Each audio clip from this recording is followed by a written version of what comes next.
to another episode of Innovations Unlocked, the podcast where we dive deep into the latest and greatest in tech and innovation. I'm your host, Tim Eastridge, founder of Eastridge Analytics, a data science consulting firm based in Charlotte, North Carolina. At Eastridge Analytics, we create innovation landscapes and patent portfolio strategies for our clients.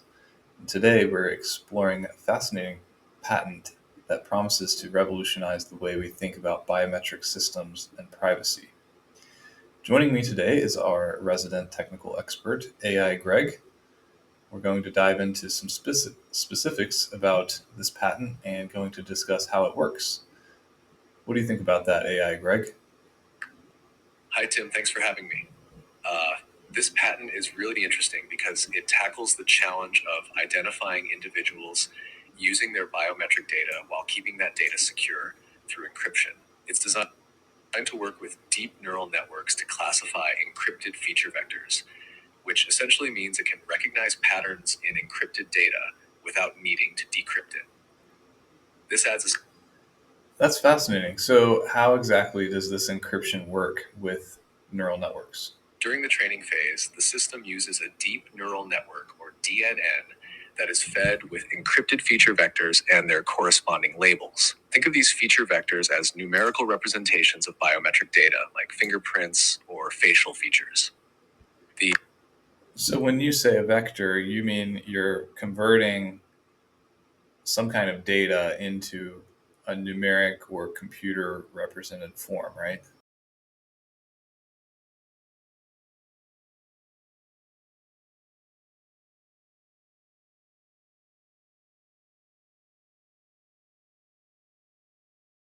Exactly. A feature vector is essentially a series of numbers that represent certain characteristics of the biometric data. For example, a fingerprint can be analyzed and converted into a numerical format that captures its unique patterns. This numerical representation, or vector, is what the neural network processes to identify or classify the data. Even though the data is encrypted, the relationships between these numbers allow the network to recognize patterns and make accurate predictions. I see. So when I'm looking at the images related to this patent is number 104419221. I see that first it acquires the feature vectors and then it determines match information, votes on match, and then retrains model. What does that mean exactly, vote on match?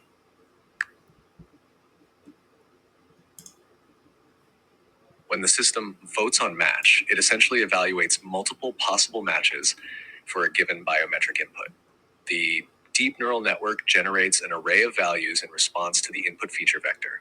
These values represent different possible classifications or identities. The system then analyzes these values, considering the position and magnitude of each value within the array to determine the most likely match. This process can involve comparing the input against several known labels and essentially voting on which label is the best fit based on the analysis. So when you say best fit, I'm familiar with the K nearest neighbor algorithm, which basically says, given this input, what's the most similar data point in my existing data? So are you saying this patent is basically taking that biometric data and converting it into computer represented form and then running a nearest neighbor search against the database to say which person it's most likely to match to? Yes, that's a great comparison. This patent system works in a similar way to the K nearest neighbor algorithm, but with some additional complexities due to the encryption and neural network processing. Essentially, it takes the biometric data, converts it into a numerical form, feature vector, and then uses a deep neural network to analyze these vectors. Instead of a simple nearest neighbor search, the DNN processes the input feature vector, comparing it against the stored encrypted feature vectors. It generates an array of values that represent the likelihood of a match with each stored identity. The system then votes on the best match by analyzing these values. The concept is similar to finding the nearest neighbor, but it leverages the neural network's ability to handle complex, high-dimensional data and make more nuanced comparisons. Okay, got it. Thanks, AI Greg. So AI Greg, what's the so what here, right? I mean, it sounds like interesting technology. We know that there's over 30 citations to this patent, so a lot of other important patents are also referencing this patent. What's the so what here? If this mechanism works, what kind of changes could we expect to see in the industry? Great question, Tim. The so what here is really about the significant impact this technology could have on both privacy and security in biometric systems. If this mechanism works as described, we could expect several key changes in the industry. First, enhanced privacy protection. Since the system uses encrypted feature vectors, it means that even if the data is intercepted or accessed by unauthorized parties, it remains secure and unintelligible. This is a big leap forward in protecting sensitive biometric data from breaches. Second, improved accuracy and adaptability. The use of deep neural networks allows for more precise and adaptable identification, even as new data is introduced. This means systems can continually improve and handle a wider variety of biometric data types without significant reconfiguration. Third, broader adoption of biometric systems. With enhanced security and accuracy, more industries might feel confident in adopting biometric technologies for authentication and identification.